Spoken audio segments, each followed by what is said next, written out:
The dust on the platform had not yet settled when she made her decision. Clara Hewitt stood with her carpetbag at her feet and her ticket folded twice in her coat pocket, the paper soft from handling. She had touched it 4 times since leaving the boarding house on Merchant Street, just to be certain it was still there.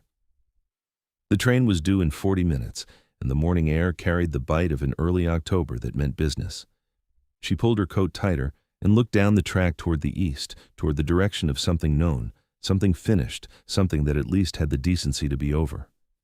Hartwell, Kansas, had not been unkind to her precisely. It had simply been indifferent.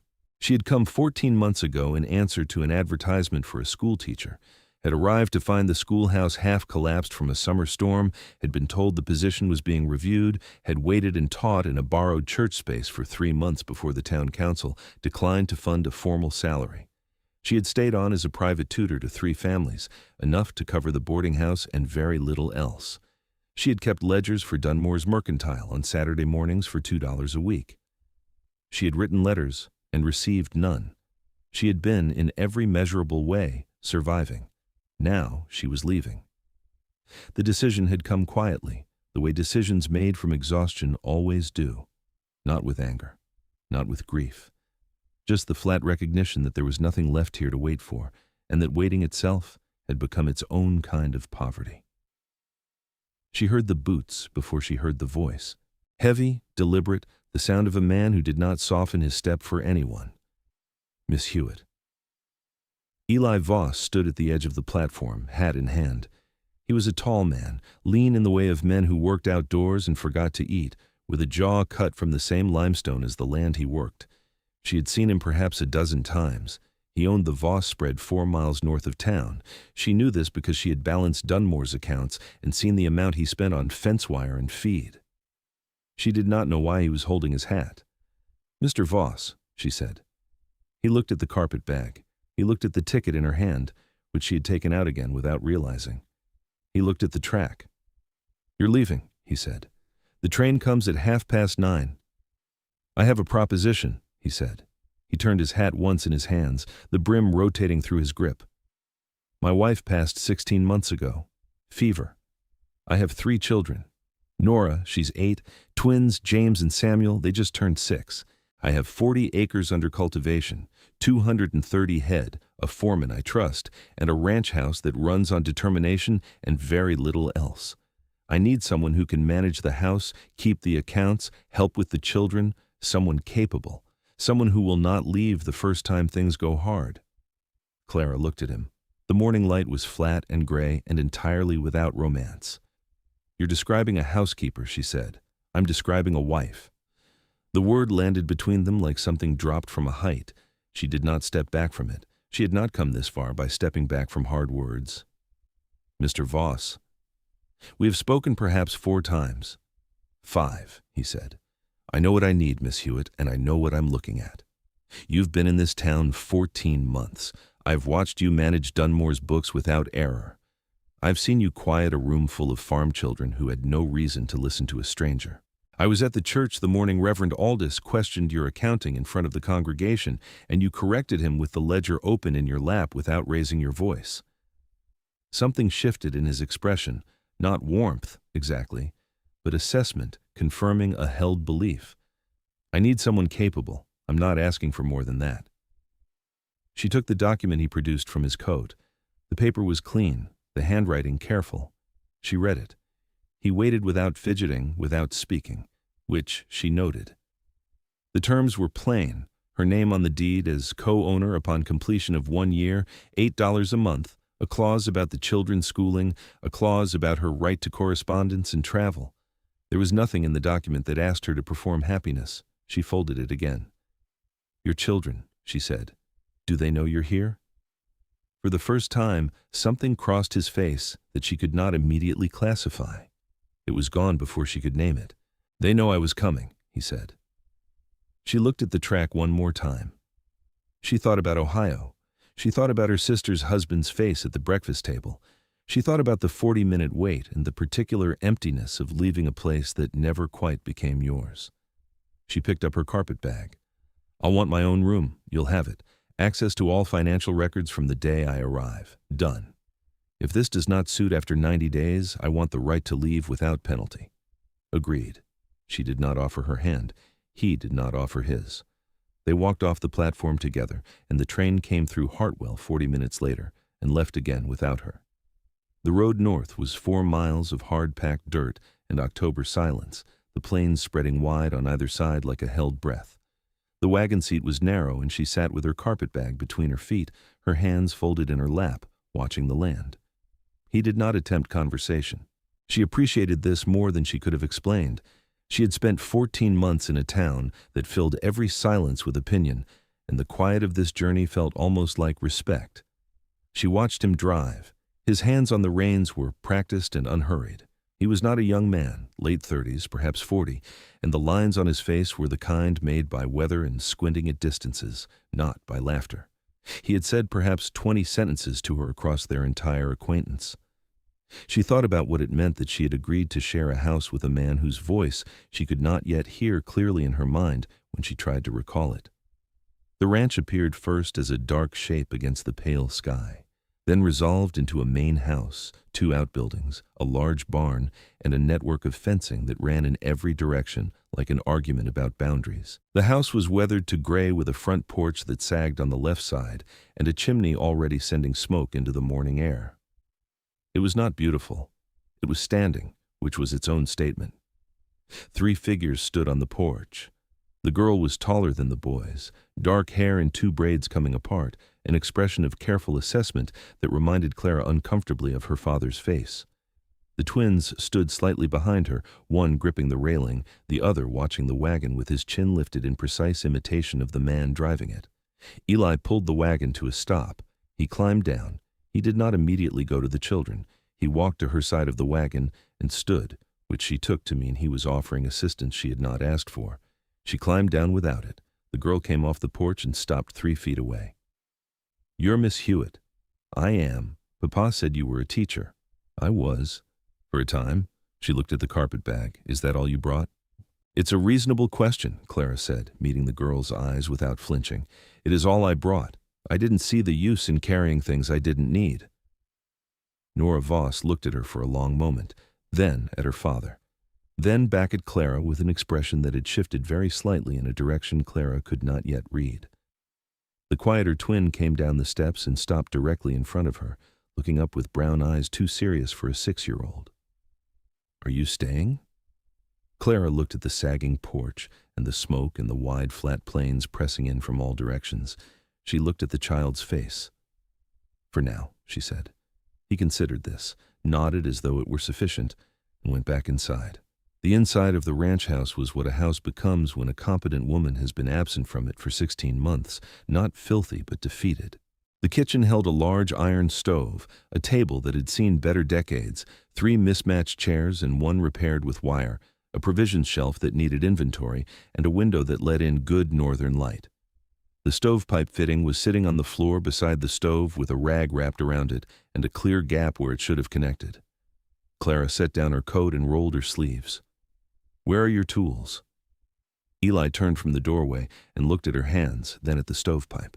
Something passed across his face she would later learn to recognize, the expression he wore when something happened that he had not predicted. "Top of the barn workbench, left side. I'll need pliers and a wrench. The threads are intact. It needs resetting, not replacing. Do you have eggs?" He brought the tools without being asked and set them on the table without a word. She did not thank him. She said, "I'll have the stovepipe fixed before the eggs are done." He pulled out the wire-repaired chair and sat down, and she understood without turning that he was going to watch her work. She did not mind. She had never minded being watched by a person who was actually paying attention. The fitting took 6 minutes. The eggs took 10. The 3 children arrived at the table in descending order of certainty. Nora first, the bolder twin second, the quieter one last, and Clara set plates in front of each of them and poured coffee into 2 cups and set one in front of Eli Voss without asking whether he took it. He did. Nora watched all of this with her braids still coming apart and her chin slightly raised. "You fixed it," she said. "It needed fixing," Clara said. The girl looked at her father. He was looking at his coffee. If something passed between them in that look, Clara did not witness it. She was already opening the provision shelf and beginning to count. She noted the household accounts abandoned in March, the entries growing sparse and stopping entirely after a single line in April. Fencing, North Quarter, $14. She noted the root cellar, which was adequate. She noted the children's clothing, functional and nothing more. She noted Eli Voss, a man who had organized his life around necessary tasks and reduced everything that was not a necessary task to silence. She observed that when the quieter twin, Samuel, fell on the porch step and did not cry, Eli was beside him before the sound of the fall had finished, his hand on the boy's shoulder, saying nothing at all but staying there until Samuel stood up. She filed this where she filed things that needed time before they meant anything. She noted a ledger entry for a man named Colvin, January, $200, listed under miscellaneous. She did not know yet what it meant, but she knew the feeling of an unpaid debt that is not finished arriving, and this entry had that particular weight.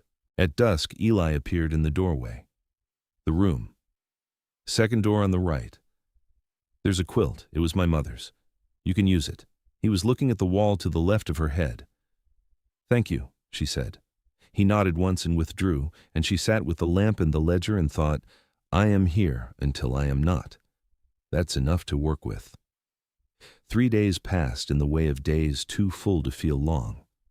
Clara learned the kitchen and the root cellar and the distance to the coop at 4 a.m. with frost on the ground and her boots leaving tracks in it. She learned Nora's precision and her need to be asked rather than told. She learned that James caused one preventable crisis per day and resolved it with equivalent energy. She learned that Samuel spoke less than his brother and watched more, and on the third morning she found him at the kitchen table before sunrise with her household inventory, running his finger down the column of numbers with a focus that startled her. This says we're low on flour, he said. We are, she said. I'll go to the mercantile Thursday. He looked up. James knocked over the salt barrel yesterday, in the barn. I know, she said. I've noted it. He looked back at the list. You write small. Paper's expensive, she said. He accepted this and returned the list to exactly where it had been and went to wash his hands for breakfast, and she stood at the stove and understood that this particular child was going to require her full attention, which was different from the children who only required her energy. On the fourth morning, she found a stack of receipts on the table before she was awake. She sorted them, cross-referenced them against the ledger, and by noon had found 14 missed deductions and a bank error in Hughes's favor amounting to $31. She rode into town with Greer, who drove the supply wagon, and said almost nothing, which suited her. She went to the bank. She spoke to Hughes, whose expression when she introduced herself as Mrs. Voss underwent a notable adjustment. She placed the corrected figures in front of him with the supporting receipts. She did not raise her voice. She did not leave until the correction was acknowledged in writing. Nora told her father that evening. Clara was at the sink when she heard Nora's precise account from the other room, Mrs. Voss going to the bank, correcting the statement, returning with Hugh's signature. A silence. Then Eli's voice. Where is she now? Kitchen, Nora said. He appeared in the doorway. Clara was drying a pot. You went to Hughes. There was an error. $31. I know about that error. I was waiting for the right time. I addressed it today. The right time was today. He looked at the shelf where she had put the pot, not at her. All right, he said. She heard him later on the porch in the dark, standing at the edge of something he didn't have language for yet. She understood this because she had felt the same edge herself that morning when Samuel had looked at her inventory and gone to wash his hands without ceremony. On the fifth morning, Nora came to breakfast with her hair properly braided. She had not asked for help. Clara had not offered it. Clara looked at the braids, said nothing about them, and put eggs on the table. Nora sat down with the careful dignity of someone who has done something significant and does not intend to be thanked for it. Clara understood this completely. That afternoon, she was in the barn checking winter feed inventory when she heard Greer's voice sharper than usual. She came out to find 2 men at the gate, one on horseback, well dressed in the way of men who want it known they have money and are prepared to use it as a weapon, the other holding a document and speaking to Greer in a tone designed to be heard as authority. She walked to the gate. Can I help you? It was not a question. I'm looking for Elijah Voss, the horseman said. Business matter. Mr. Voss is in the North Quarter. I manage the household and accounts. If this is a business matter, you may state it. I don't conduct business through. My name is Mrs. Voss. I am co-signatory on the operating accounts of this ranch. If you have business with this property, you have business with me." She held out her hand. The document man looked between them with the expression of someone hired to deliver papers who does not actually care who receives them, and he put it in her palm. She read it twice. A legal notice of intent to call in a debt signed by a Dodge City firm referencing the original creditor as D.H. Colvin. $400, due within 30 days, secured against the northeastern quarter of the Voss land. The name Colvin. $200 in January. And now this. Mr. Voss will be in contact within 5 days, she said. The horseman touched his hat brim with an expression that was recalibrating itself and turned his horse. She watched them go until the dust settled, then looked at the barn and the house and the children visible through the kitchen window, and thought, this is the kind of problem that defeats a person who faces it alone. She walked back toward the house to find paper and begin writing a letter. If you've been listening closely, you already know what Clara found in that notice. But do you see what Eli doesn't yet know she knows? The Colvin debt is bigger than a creditor. It's a trap being closed from the outside, and Clara is the only one who can see the full shape of it. Stay with us. Eli came in from the North Quarter at dusk with mud on his boots and a cut on his right hand he was paying no attention to, which told her he'd been working too hard and too fast and had stopped caring about small injuries. She was at the table with 3 letters drafted, the mortgage document open beside her. She looked at the cut when he poured his coffee. She said nothing about it. She waited. He sat down and saw the letters. The Colvin notice came today, she said. The stillness that moved through him was not surprise. It was the stillness of a man who has been waiting for a thing to arrive and has spent the waiting period not preparing but dreading. She told him what she had found. The interest calculation exceeding what the original terms permitted, the letter sent to the county records office, the Dodge City lawyer she had identified from the county directory at the Mercantile last week. He looked at the mortgage document she had pulled from his receipts box. "I didn't know it was in there," he said. "That's how I found it," she said. "The northeastern quarter. That's the section with the creek." His jaw moved. "Yes." "The cattle that summer along the creek in July and August?" "Yes." His voice was controlled and entirely flat. "Then, this is the piece of the ranch that, if lost, makes the rest of it substantially less viable." He told her about Colvin then, a man who had wanted the land before his father bought it and had waited 20 years. When Margaret was sick and money was needed fast, Colvin had offered the note. The terms had looked reasonable. He had not been reading carefully. "You were frightened," she said. "There's a difference." He looked at her directly then, the way he had not since the platform, brief, aware of itself, not knowing what to do with what it found. "Why?" he said simply. Not unkindly. He meant, why had she done all of it before he asked her to, before she had any obligation, before they were anything to each other except 2 people who had signed a document on a train platform? "Because failing serves neither of us," she said. He held her gaze 3 full seconds. Then he pushed back his chair and cleaned the cut on his hand without being told. And when Nora appeared in the doorway in her nightgown to ask if they were going to lose the creek land, Clara looked at the girl with her chin at her father's angle and said plainly, "No." Nora looked at her for a long moment, applying the same assessment she'd given at the wagon on the first morning. Then she said, "Okay," and went back to bed, and Clara returned to the 3rd letter, and the lamp held steady between them, and the wind pressed against the windows with quiet insistence. A week into their arrangement, the rhythm of the ranch had changed in ways too consistent to be accidental. Mornings ran without friction. The children came to the table without being summoned. The account books on the kitchen shelf were organized by year for the first time, according to Greer, who noted this with an air of gratitude so profound it bordered on the spiritual. Clara had found 14 missed deductions, corrected the bank statement, negotiated a better deal with the feed supplier that would save $14 over the winter months, and begun teaching Nora basic bookkeeping after dinner, because the girl watched the ledger work with an expression of focused hunger that a teacher cannot reasonably ignore.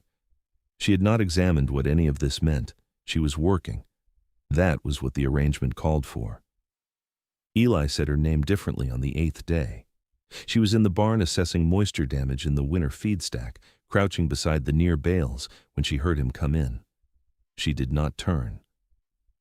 "Clara," he said. She had been Mrs. Voss in the rare instances he addressed her directly. She turned now. He was holding a letter. His face had the quality of controlled weather.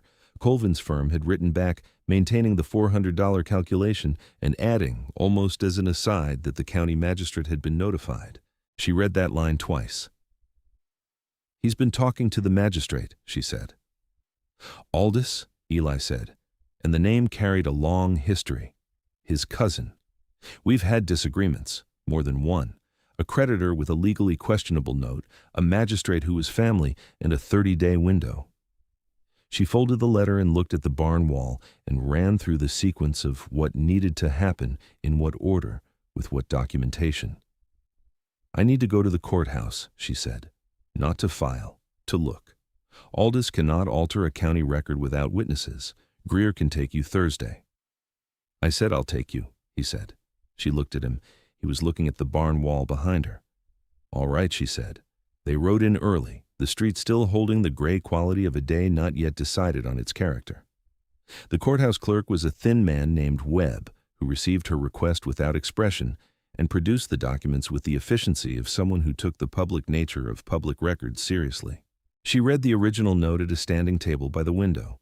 Eli stood behind her and slightly to the left, not reading over her shoulder, but present, which she felt as a physical fact the way you feel heat from a nearby source. She found the irregularity 12 minutes in. The original note specified simple interest at 8% per annum. What Colvin's firm had calculated was compound interest. The difference over 22 months was $112. More than that, a clause at the bottom of the second page stated that any interest calculation error by the creditor would constitute a material breach and void the acceleration clause entirely.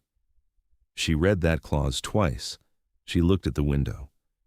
"He voided his own acceleration clause," Eli said, reading over her shoulder now. "The amount owed at correct simple interest is $217, she said. "Manageable. And if he disputes it, a judge in Dodge City will read the same document we just read." She looked up. He was looking at her. "Clara," he said, and it sounded like a man saying a word he had decided in this specific moment to mean.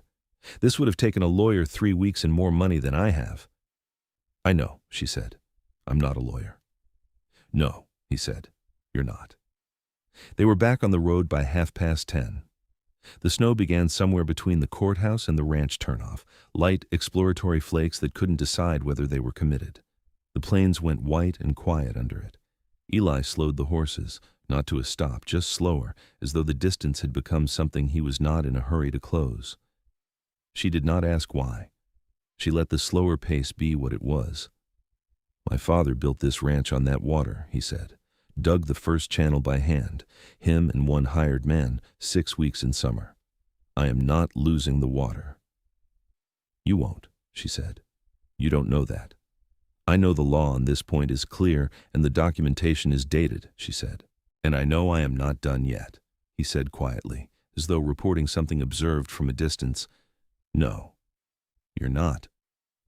She looked at the road and felt the particular steadiness of a person who has been seen accurately and has decided to accept it without deflection. The letter to Colvin's firm went out the following Friday, certified, every paragraph read aloud to Eli the night before, with 2 words changed in the 3rd paragraph, sharper words, she had to admit, that improved its legal firmness. 2 days after it was sent, a new letter arrived, not from Colvin's firm, but from a Wichita office she had not seen before. She read it at the kitchen table before Eli came in from the morning rounds. Colvin had retained new representation. The letter did not reference the original note or the interest calculation. It referenced a secondary lien filed 8 months ago, not on the land itself, but on the water rights along the creek that ran through it. She read it twice. A lien on water rights could not foreclose the land, but it could make that land functionally worthless. Cattle without guaranteed water access in a Kansas summer were a ranch dying on paper before it died in fact. Colvin had found a second door after she had closed the first. Eli read the letter standing, his jaw set on the third line, and did not release. He planned this before he sent the first notice, she said. The first letter was meant to occupy our attention while this one matured. She should have looked for secondary filings at the courthouse. She did not say this twice. The 1861 survey map, she said. Your father's deed. Do you have it? He went to the strongbox in his room and returned with it. She read the deed at the kitchen window, found the creek notation in the margin in an older hand, ink faded to brown, water source, primary, seasonal irrigation established. Prior appropriation established 1861. Colvin's lien was filed 8 months ago. His claim was junior by 22 years. This is beatable, she said, but I need to file a priority claim response at the courthouse before his firm can schedule a hearing. When? Today, she said. He was already reaching for his coat. Webb certified the filing in under an hour. Outside the courthouse, the sky had gone the flat white of impending snow. On the road home, Eli said, without preamble, "How did you know to look for a prior appropriation clause?" My mother kept a small farm in Pennsylvania, she said. She lost water rights to a neighbor who filed first. I was 17. I watched her lose it because she didn't know the language in time. He said nothing for a while. The horses moved through the cold. Then, "I'm sorry." It was a small sentence. It landed with the weight of something considerably larger. 3 days later, she was back in the barn, checking a discrepancy in the winter feed numbers when she returned to the original Colvin note one more time. She had learned from her mother to go back to the beginning when the middle stopped making sense. She read it from the first line. On the second page, she found the witness signature. She noted the date written beside it, in a different ink than the rest of the document. The witness date was 3 weeks after the signing date. A witness was supposed to be present at the moment of signing. A witness dated 3 weeks later was not a witness. It was a document altered after execution. It was fraud. She set the paper down carefully on the barn workbench. She looked at the wall. She was aware of the cold and the smell of hay and the distant sound of cattle moving in the east pasture, and she stood very still with the full implication of what she was looking at assembling itself in front of her. Eli came in from the north field and found her standing that way. "Tell me," he said. She told him in the same plain sequence she used for all financial analysis, what the document said, what it meant, what the legal consequence was. When she finished, he stood with his hands flat on a post and his eyes on the document. "He forged the witness date," he said, or had it added later. "The effect is the same," she said. "If a judge reviews this, Colvin has no valid instrument at the foundation, no legitimate debt claim, no water lien, nothing." A pause. "There's a neighbor south of here, Harlan Greer. You mentioned he had dealings with Colvin 3 years ago and lost a pasture section. He always said the terms changed after signing." Eli looked at her steadily. "You want to see his note?" "I want to see his note," she said.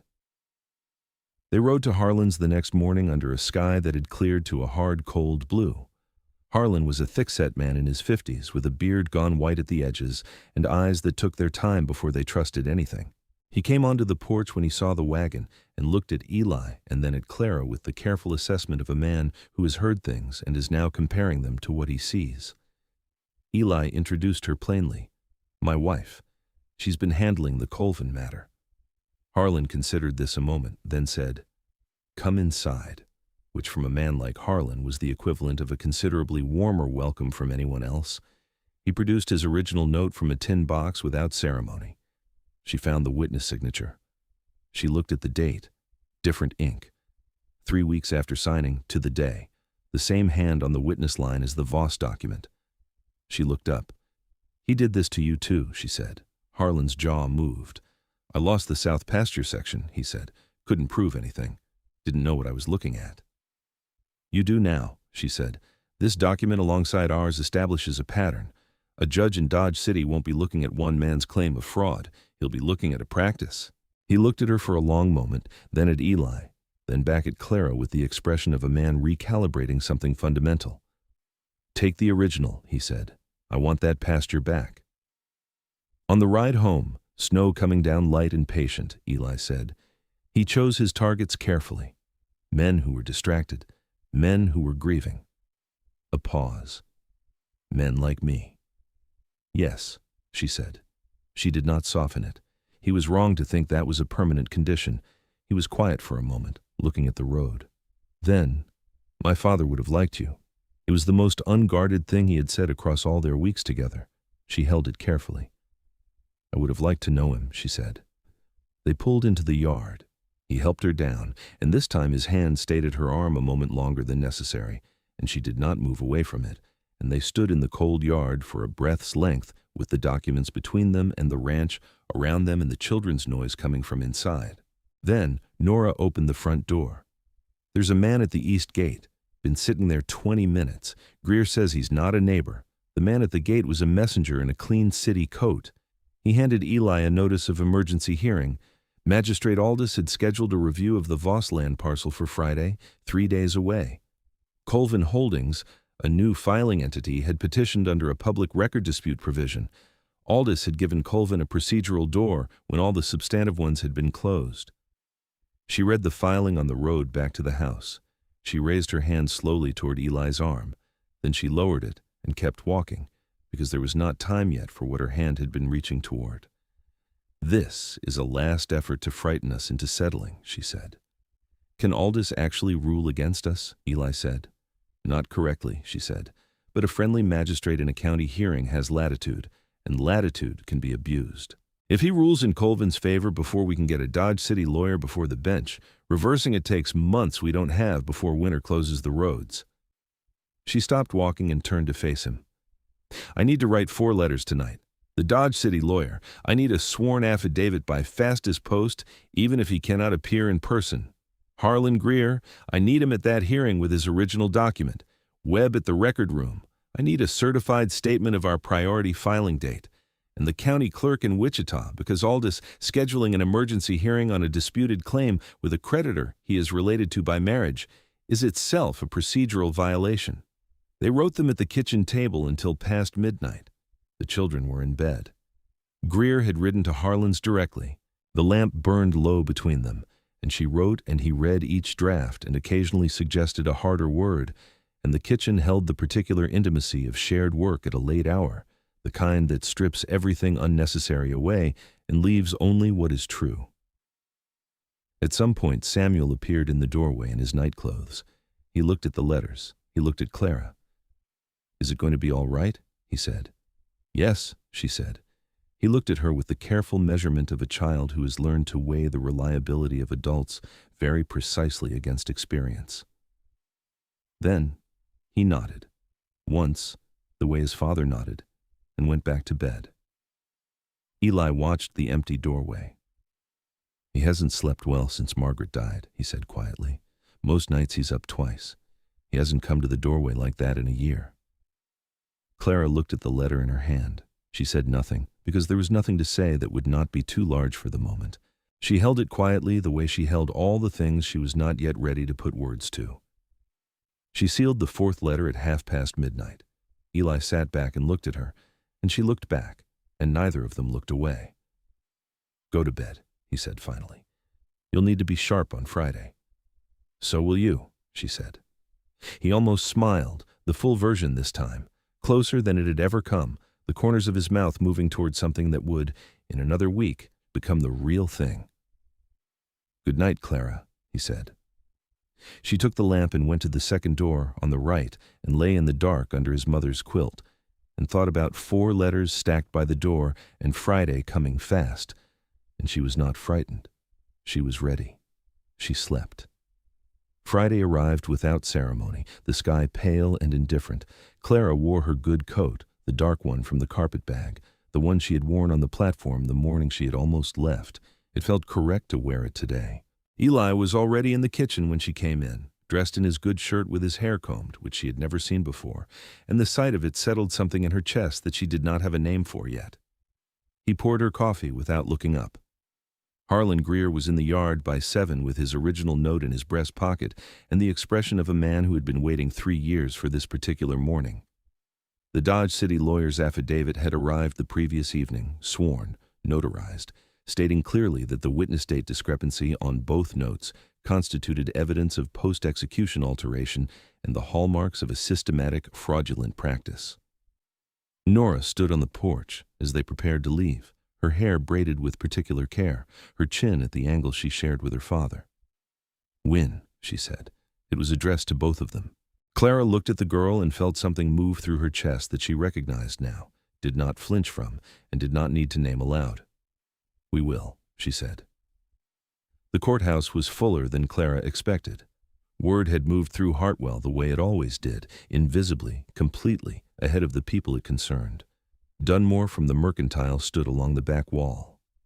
Mrs. Pierce, two ranchers she recognized from the road, and Webb sitting to the side with his hands folded, who had come on his own initiative, which told her something about Webb she had already suspected. Aldous was behind the magistrate's table with the careful eyes of a man who has held small authority long enough to mistake it for large authority. Beside him sat a city lawyer named Fitch, whose expression communicated the boredom of a man who expects to win before he begins. Colvin himself was not present. Men who send lawyers and stay home are men who are not certain of the outcome, Fitch presented. He cited the original note. He cited the water rights lien. He characterized the priority filing as improperly executed. His tone was smooth and dismissive, designed to make the room feel the matter was already settled. Aldous nodded along. Clara waited. When Fitch finished, Aldous looked at Eli with the expression of a man preparing to deliver a predetermined conclusion. Clara stood. "This is a legal proceeding, Mrs. Voss," Aldous said. "Representation should be—" "I am not representing my husband," she said. "I am a party to this proceeding as co-signatory on the Voss operating accounts, presenting documentary evidence under the public record provision of the County Charter, Section 4, which permits any affected party to submit evidence at a magistrate hearing." She had found that provision on Wednesday. She cited the section number clearly and watched Aldous decide whether to challenge it. He looked at Fitch. Fitch's expression had shifted from boredom to calculation. "Proceed," Aldous said. Briefly. She placed the documents on the table in order, the original Voss note with the witness date discrepancy clearly marked, Harlan Greer's note with the identical discrepancy, same ink variation, same post-execution timing, same handwriting on the witness line. The Dodge City lawyer's sworn affidavit naming both discrepancies as evidence of systematic fraud. Webb's certified statement of the priority filing date, predating the water rights lien by 11 days. The 1861 survey map with the creek notation establishing prior appropriation by 22 years. She presented each document plainly, without theater, citing the specific legal provision each one addressed. She did not raise her voice. She did not perform certainty. She placed the truth in its correct order on the table and let it be what it was. The room was very quiet. Fitch was no longer bored. He was leaning forward with the look of a man who has found the ground shifting under him and is reassessing his footing. Aldous looked at the documents. He looked at Fitch. He looked at the room watching him with the particular attention of people in a small town who understand that what happens in the next 60 seconds is what they will know about this man for the rest of his life. Harlan Greer stood without waiting to be recognized. "That's my note," he said, pointing at the second document. "Same hand, same trick. I lost a pasture section to that note 3 years ago, and I'm prepared to file a formal fraud complaint in Wichita before the week is out." Webb cleared his throat from his seat to the side. "The priority filing is accurately dated in the county record," he said. "I certified it myself." Aldous looked at the wall. The silence in the room had the quality of a door closing on something that had tried to pass through it. Fitch gathered his papers with the controlled speed of a man cutting losses and leaned toward Aldous, saying something low. Aldous absorbed it with the expression of a man swallowing something unpleasant. "The hearing is recessed pending review of submitted documentation," he said. His voice was flat and careful. "No ruling will issue today. The claimant's emergency petition is denied pending that review." Fitch left without looking at anyone. Clara gathered her documents. Her hands were steady. They had been steady the entire time, which she noted as something she had not fully known about herself before today. Eli was beside her, picking up 2 of the documents she was organizing and holding them while she arranged the rest, his shoulders solid and warm against hers in the crowded space, and she let it be there. Outside, the air was sharp and clean. Harlan shook her hand with both of his. "Wichita complaint goes out Monday. Your lawyer will want a copy, Mrs. Pierce stopped on her way past and looked at Clara with an expression that had traveled a considerable distance from the day of the social call. "Well done, Mrs. Voss," she said, and moved on. Clara stood on the courthouse steps with her bag and the cold November air pressing at her face, looking at the hitching posts and the mercantile and the hard-packed road, and she thought about the morning she had stood on the platform 4 miles south with a ticket in her pocket and 40 minutes left to decide. She thought about the particular emptiness of leaving a place that never quite became yours. She thought, "I would have missed all of this." Eli came to stand beside her, close enough that she was aware of his warmth in the cold air. Clara. He said her name the full way now, without guard, the way he had been building toward for weeks without quite knowing it. She turned. He was looking at her with everything he had spent 3 weeks not saying visible in his face at once, the barn and the east pasture and the courthouse and the hand raised and lowered and the word we sitting between them on the table and Samuel in the doorway and every lamp-lit evening and cold morning and shared silence that had made something neither of them had contracted for.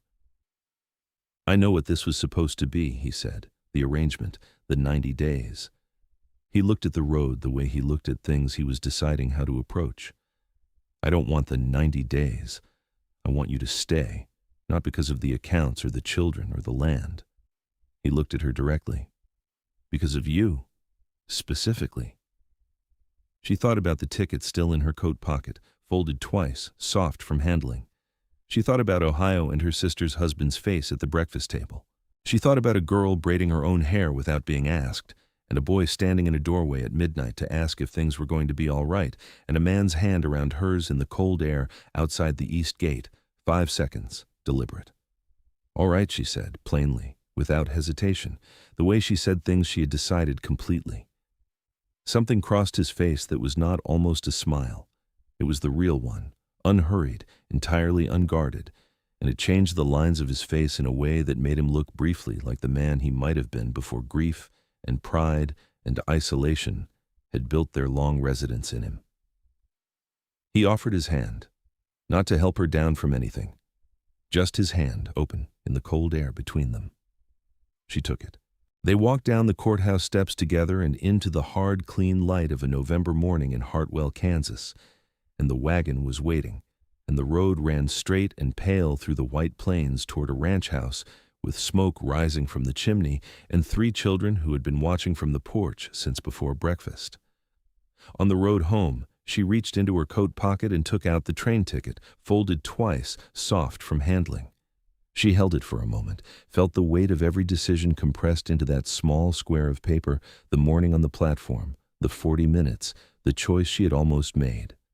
Then she let it go over the side of the wagon, and the wind took it, pale against the pale plains, and it was gone before she had finished watching it leave. Eli saw. He said nothing. He did not need to. His hand found hers on the wagon seat and stayed there, and the horses moved north through the cold, and the smoke from the ranch chimney rose straight and clean into the blue sky ahead of them. The ranch was exactly where they had left it, weathered gray wood and iron smoke and a sagging porch, and 3 children running off it before the wagon had fully stopped. And it was, she understood now, exactly where she was meant to be. Not because she had been destined for it, not because she had no choice, but because she had chosen it, deliberately, on a cold November morning, with her eyes open and her hands steady, and that made all the difference. Nora reached her first. She did not throw her arms around Clara. She was not that kind of child. She stopped in front of her and looked up with her dark, assessing eyes.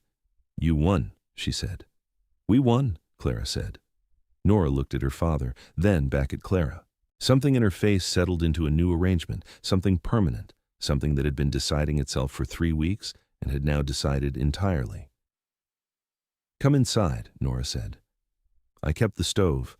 Clara followed her up the porch steps with Eli's hand at the small of her back, James already narrating the full morning's events to no one in particular with the enthusiasm of a child for whom the world is primarily composed of things worth narrating. Samuel holding the door open with the quiet certainty of a boy who had known, before any of the adults did, that this was how it was always going to end. The door closed behind them all. The plains ran wide and white and still in every direction outside, and the smoke from the chimney rose clean and straight into the cold blue sky, and the ranch held its ground the way it always had, no longer by desperation alone, but by something steadier, something chosen, something earned.